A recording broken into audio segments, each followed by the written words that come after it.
Welcome guys, so new tips মই পুনৰবাৰ স্বাগতম জনাইছো। আজি কথা পাতিম নিপা ভাইৰাছৰ বিষয়ে। কিয়নো নিপা ভাইৰাছ হ'ল এবিধ মাৰাত্মক ভাইৰাছ, আপোনালোকে গম পাইছে চাগে।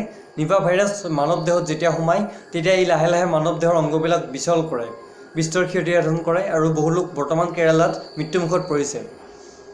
নিপা এবিধ মাৰাত্মক ভাইৰাছ। ডক্টৰসকল আৰু বিজ্ঞানীসকলে কৈছে যে গাহৰি, বাদুলি এইবিলাকৰ পৰা সংক্ৰমণ হয় মানৱ দেহলৈ আৰু ই এজন ৰোগীৰ পৰা আন এজন ৰোগীলৈ যায় থু, খেকাৰ আদিৰ দ্বাৰা। নিপা ভাইৰাছ পোনপ্ৰথমে ধৰা পৰে কেৰালাত। নিপা ভাইৰাছৰ আগতে এটা কথা কওঁ যে কিছুদিন আগতে অসমত এটা ভাইৰাছ আহিছিল, জিকা ভাইৰাছ। জিকা ভাইৰাছটো হয় মহৰ পৰা, মহে কামুৰিলে। তো নিপা ভাইৰাছটো হয় গাহৰি, বাদুলি এইবিলাকৰ পৰা।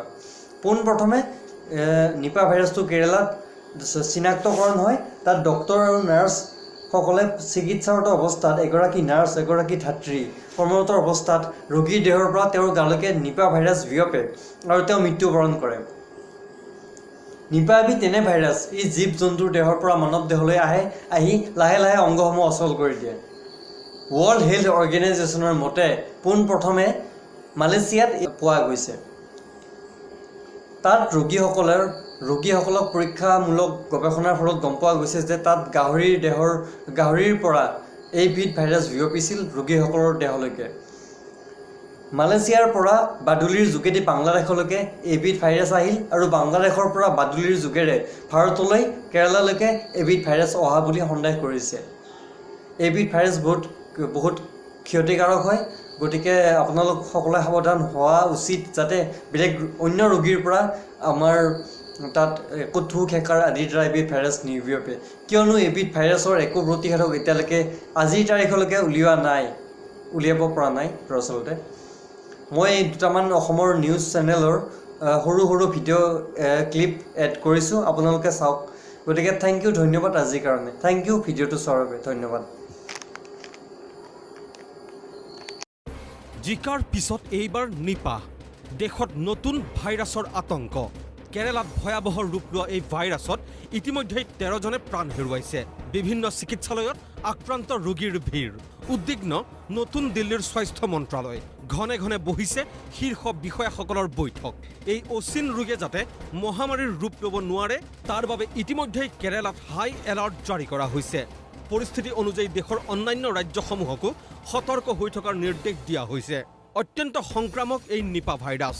আক্ৰান্ত ৰোগীৰ কফ, থুৰ পৰাও অন্য লোকলৈ বিয়পিব পাৰে নিপা ভাইৰাছ। এই ভাইৰাছে মানুহৰ শৰীৰত ৰোগ প্ৰতিৰোধক শক্তি একেবাৰে নিঃশেষ কৰি দিয়ে। লাহে লাহে জিকাৰ পিছত এইবাৰ নিপা, দেশত নতুন ভাইৰাছৰ আতংক। কেৰালাত ভয়াৱহ ৰূপ লোৱা এই ভাইৰাছত ইতিমধ্যে 13 জনে প্ৰাণ হেৰুৱাইছে। বিভিন্ন চিকিৎসালয়ত আক্ৰান্ত ৰোগীৰ ভিৰ। উদ্বিগ্ন নতুন দিল্লীৰ স্বাস্থ্য মন্ত্ৰালয়। ঘনে ঘনে বহিছে শীৰ্ষ বিষয়াসকলৰ বৈঠক। এই অচিন ৰোগে যাতে মহামাৰীৰ ৰূপ ল'ব নোৱাৰে তাৰ বাবে ইতিমধ্যে কেৰালাত হাই এলাৰ্ট জাৰি কৰা হৈছে। পৰিস্থিতি অনুযায়ী দেশৰ অন্যান্য ৰাজ্যসমূহকো সতৰ্ক হৈ থকাৰ নিৰ্দেশ দিয়া হৈছে।